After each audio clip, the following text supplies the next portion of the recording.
Good morning मित्रांनो, आजच्या चालू घडामोडीच्या भागामध्ये आजचे जे काय महत्त्वाचे प्रश्न असतील त्या प्रश्नांवरती आपल्याला आढावा घ्यायचा आहे।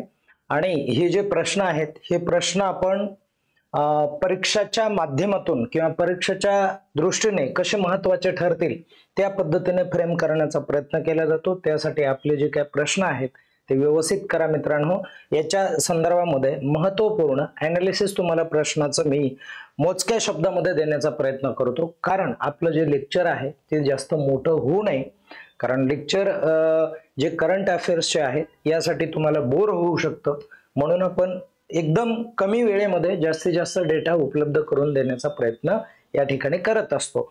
तर मी असिस्टंट प्रोफेसर रमेश घोरपडे आपल्या समोर आजच्या भागामध्ये आजचे जे काही महत्त्वाचे प्रश्न ते प्रश्न डिस्कस करणार आहे।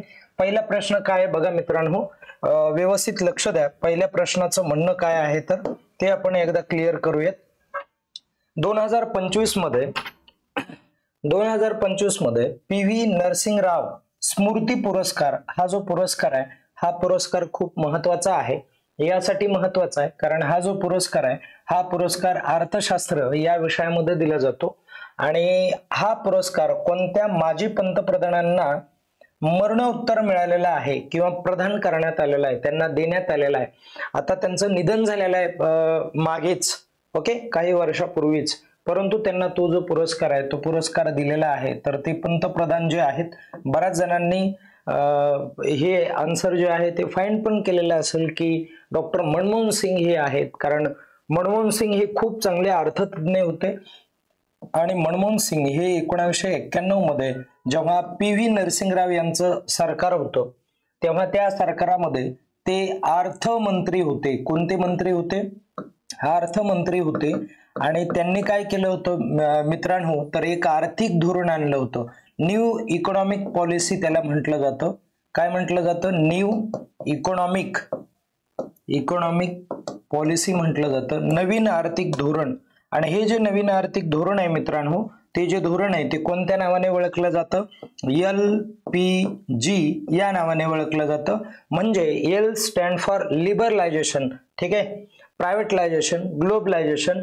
म्हणजे थोडक्यात त्याला आपण काय म्हणतो, नवीन आर्थिक धोरणामधले 3 घटक कोणते आहेत ते तुम्हाला परीक्षेच्या दृष्टीने महत्त्वाचे असतात।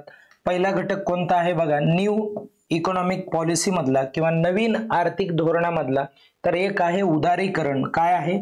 उदारीकरण, ठीक आहे, त्याला लिबरलायझेशन असं म्हटलं जातं। उदारीकरण, खाजगीकरण, प्रायव्हेटलायझेशन, खाजगीकरण आणि वंशविकीकरण। काय म्हटलं जातं? वंशविकीकरण। अशा पद्धतीचे जे काही हे मुद्दे आहेत, म्हणजे याला आपण लिबरलायझेशन, प्रायव्हेटलायझेशन आणि ग्लोबलायझेशन असं म्हणतो। तर कृपया हे सर्वांनी लक्षात घ्या, कारण इथे परीक्षेमध्ये प्रश्न येतो की नवीन आर्थिक धोरण कोणत्या अर्थमंत्र्यांनी सर्वात प्रथम इथे मांडलेलं आहे। तर ते जे आर्थिक धोरण आहे ते 1991 आहे आणि जे पंतप्रधान मनमोहन सिंग यांनी मांडलेलं होतं आणि ज्याला तुम्ही LPG पॉलिसी असं म्हणता। आणि LPG again I say to you liberalisation, privatisation, globalisation, okay. तर या गोष्टी खूप महत्त्वाच्या आहेत, व्यवस्थित समजून घ्या। आता आपण मित्रांनो थोडंसं पुढे जाऊयात। नंतरचा प्रश्न काय आहे, 2025 मध्ये नॉर्वे हा जो देश आहे, या नॉर्वे देशाचे जे काही पंतप्रधान आहेत किंवा पंतप्रधान पदी ज्या व्यक्तीची निवड झालेली आहे ती व्यक्ती या अगोदरच पंतप्रधान पदावरती काम करत होती, म्हणजे त्या व्यक्तीला दुसऱ्यांदा त्या पदावरती काम करण्याची संधी मिळाली आहे। तर असे कोणते पंतप्रधान आहेत? तर मित्रांनो ते जे पंतप्रधान आहेत ते आहेत जोनास गहर स्टोरे नावाचे ते पंतप्रधान आहेत। त्यांची परत एकदा निवड झालेली आहे, रिअपॉइंटमेंट झालेली आहे, रिइलेक्टेड झालेले आहेत असं आपण म्हणू। आणि मदर मॅरी कम टू मी हे जे पुस्तक आहे, हे पुस्तक जे आहे ते कुणी लिहिलेलं आहे, लेखिकेचं नाव काय आहे? आणि परीक्षेमध्ये बऱ्याच वेळेस काय होतं माहिती आहे का, की एखादं पुस्तक आणि त्या पुस्तकाचे लेखक अशा पद्धतीचा जो काय मुद्दा आहे तो परीक्षेमध्ये आवर्जून येतो मित्रांनो। या नंतर पुढे बघा, अरुंधती नावाची जी काय लेखिका आहे त्या लेखिकेने हे पुस्तक लिहिलेलं आहे, अरुंधती रॉय. हे पण तुम्ही लक्षात ठेवा, गाजलेल्या लेखिका आहेत म्हणून ते पुस्तक आपण घेतलेलं आहे. अलीकडे युनायटेड किंगडम हा जो देश आहे, युनायटेड किंगडम म्हणजे काय, तर ज्याला तुम्ही युके असं म्हणता, म्हणजे थोडक्यात इंग्लंड असं म्हणता, आणि या इंग्लंडचे डेप्युटी पंतप्रधान, ज्याला डेप्युटी प्राईम मिनिस्टर तुम्ही म्हणू शकतात किंवा मराठीत त्याला उपपंतप्रधान असं म्हणता, उपपंतप्रधान पदी कुणाची नियुक्ती झालेली आहे ती तुम्हाला सांगायचं आहे. तर मित्रांनो, ती जी नियुक्ती आहे ती झालेली डेव्हिड लॅमी यांची नियुक्ती झालेली आहे. डेव्हिड लॅमी यांची नियुक्ती झालेली आहे. आणि सध्या कोण तिथे पंतप्रधान आहेत, तर पंतप्रधान म्हणून सध्या तिथे पीएम म्हणून कोण काम करत आहेत, तर ते आहेत केअर स्टार्मर, हे पीएम आहेत. आणि यांच्या अगोदर कोण पीएम होतं, तर ऋषी सुनक हे पीएम होते. आणि ऋषी सुनक हे जे आहेत ते भारतीय वंशाचे पंतप्रधान होते, हे पण थोडंसं लक्षात राहू द्या. आलं लक्षात सर्वांना? तर या गोष्टी खूप महत्वाच्या आहेत. केअर स्टार्मर यांना कधी विसरू नका, कारण हे इंग्लंडचे काय आहेत तर पंतप्रधान आहेत.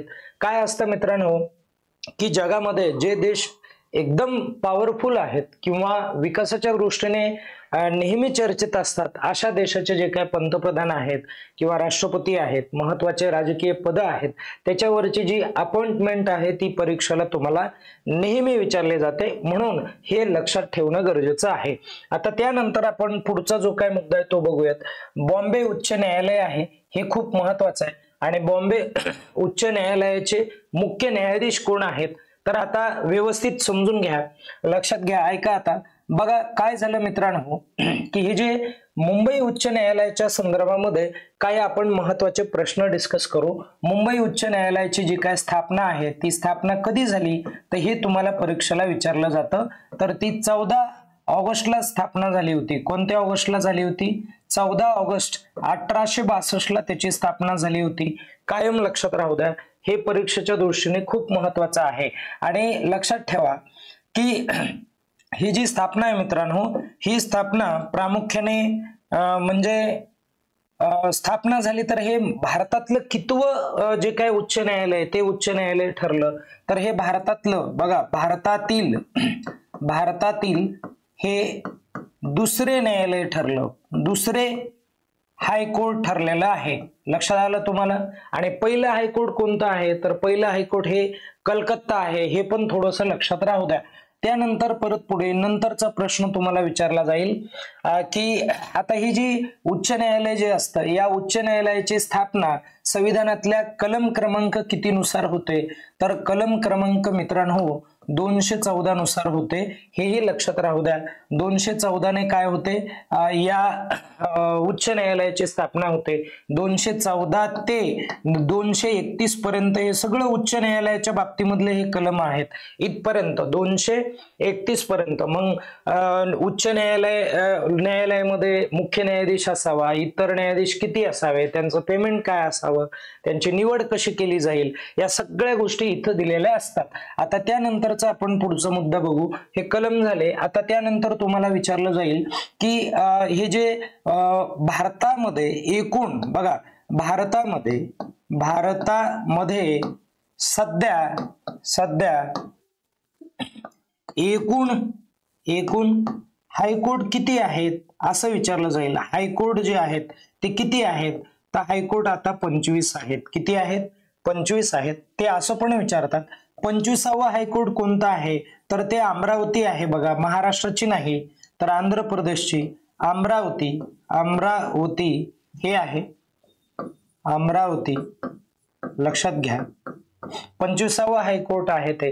त्यानंतर असं पण ते तुम्हाला विचारतील की त्यानंतरचा मुद्दा ते विचारतील की या मुंबई हायकोर्टाचे पहिले जे काही न्यायाधीश आहे, मुंबई हायकोर्ट, बॉम्बे हायकोर्टचे पहिले न्यायाधीश कोणते न्यायाधीश? पहिले मुख्य न्यायाधीश. कोणते न्यायाधीश? मुख्य न्यायाधीश कोण होते, तर ते होते मॅथ्यू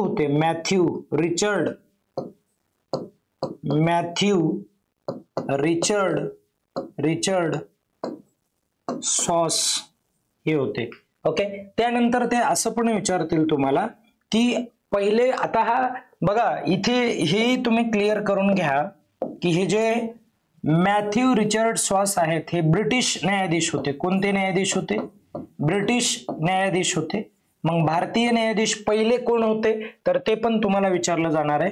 तर बघा पहिले न्यायाधीश कोण होते? भारतीय बॉम्बे हायकोर्टाचे पहिले भारतीय न्यायाधीश कोण होते तर ते होते बघा एम.एस. छागला होते. कोण होते? एम.एस. छागला. या गोष्टी खूप महत्वाच्या आहेत मित्रांनो. हे आपल्याला ऍटलिस्ट एवढं तरी आपल्याला माहिती पाहिजे मुंबई उच्च न्यायालयाच्या बाबतीमध्ये, कारण परीक्षेला बऱ्याच वेळेस या संदर्भामध्ये प्रश्न विचारले जातात. आणि हे पण तुम्हाला माहिती पाहिजे की हे जे न्यायालय आहे तर या न्यायालयाचे जे मुख्य न्यायाधीश असतात, कोणते न्यायाधीश असतात? मुख्य न्यायाधीश असतात. या मुख्य न्यायाधीशांचं पेमेंट काय असतं तर पेमेंट मित्रांनो त्यांचं असतं बघा 2.5 लाख रुपये असतं. किती लाख रुपये असणार आहे? 2.5 लाख रुपये असणार आहे. आणि जे न्यायाधीश असतात, इतर जे न्यायाधीश असतात त्यांचा पगार काय असणार आहे? त्यांचं पेमेंट काय असणार आहे तर त्यांचं पेमेंट हे असणार आहे 1.25 लाख रुपये असतं. किती लाख रुपये असणार? 1.25 लाख रुपये असणार. हे पण लक्षात राहू द्या. आता त्यानंतर परत पुन्हा मित्रांनो तुम्हाला काय विचारलं जाणार की या मुख्य न्यायाधीशांना शपथ नेमणूक कोण करतं तर नेमणूक राष्ट्रपती करतात. नेमणूक कोण करतात? राष्ट्रपती करतात. परंतु यांना शपथ देण्याचं काम जे आहे ते राज्यपाल करतात. कोण करतात? राज्यपाल करतात. लक्षात राहू द्या. आणि यांची जी अपॉइंटमेंट आहे हे कोण? आता बघा बॉम्बे उच्च न्यायालयाचे न्यायाधीश म्हणून कुणाची निवड करण्यात आली तर सी चंद्रशेखर यांची निवड करण्यात आली. आणि सी चंद्रशेखर हे जे न्यायाधीश आहेत हे न्यायाधीश 5 सप्टेंबरला पदावरती आले. किती सप्टेंबरला? 5 सप्टेंबरला. आणि 5 सप्टेंबरला त्या दिवशी राज्यपाल महाराष्ट्राचे राधाकृष्णन हे होते. तर राधाकृष्णन यांनी काय केलं तर त्यांना शपथविधी दिलेला आहे. ओके, आणि यांच्या अगोदर हे पण तुम्हाला परीक्षेला विचारलं जातं, यांच्या अगोदर कोण मुख्य न्यायाधीश होतं तर आलोक आराधे हे जे आहेत, आराधे हे मुंबई उच्च न्यायालयाचे मुख्य न्यायाधीश होते. अशा प्रकारचा जो काही डेटा आहे हा डेटा महत्वाचा आहे. आता हा खूप महत्वाचा प्रश्न होता. प्रत्येक ओळीला आयोगाने किंवा मग तुमच्या परीक्षेने प्रश्न विचारलेला आहे, म्हणून आपण हे जे काय लाईन टू लाईन डिस्कस करण्याचा प्रयत्न केलाय. आता ह्याचा स्क्रीनशॉट घ्या तुम्ही तसं. ओके, आता आपण पुढे जाऊयात. नंतरचा प्रश्न काय आहे? आंतरराष्ट्रीय सुरक्षा दिन कोणत्या वर्षी साजरा केला जातोय ते सांगायचंय. तो साजरा केला जातो 8 सप्टेंबर या दिवशी साजरा केला जातो. लक्षात राहू द्या, महत्वाचा प्रश्न आहे. आंतरराष्ट्रीय काय म्हटलंय?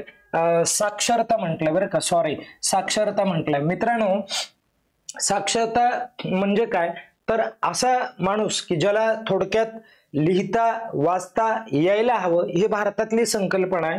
आणि हे जागतिक लेवलचा हा दिवस आहे, साक्षरतेच्या बाबतीमध्ये जागृती करण्यासाठी केलेला आहे. आणि रशिया हा जो देश आहे, या रशियाने नुकतीच तयार केलेली कॅन्सरवरची जी काय लस आहे त्या लसचं नाव काय आहे ते सांगायचंय तुम्हाला. तर त्या लसचं नाव आहे इंटरॉमिक्स नाव आहे तिचं. लक्षात राहू द्या.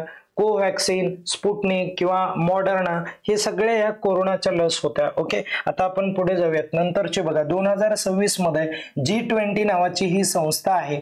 G20, आणि ही जी G20 नावाची संस्था आहे म्हणजे आंतरराष्ट्रीय संस्था आहे, ती इंटरनॅशनल ऑर्गनायझेशन आहे. या संस्थेचं शिखर परिषद जी आहे ती कोणत्या देशामध्ये होणार आहे? 2026 ला, 25 ला नाही, 2026 ला. हे लक्षात राहू द्या.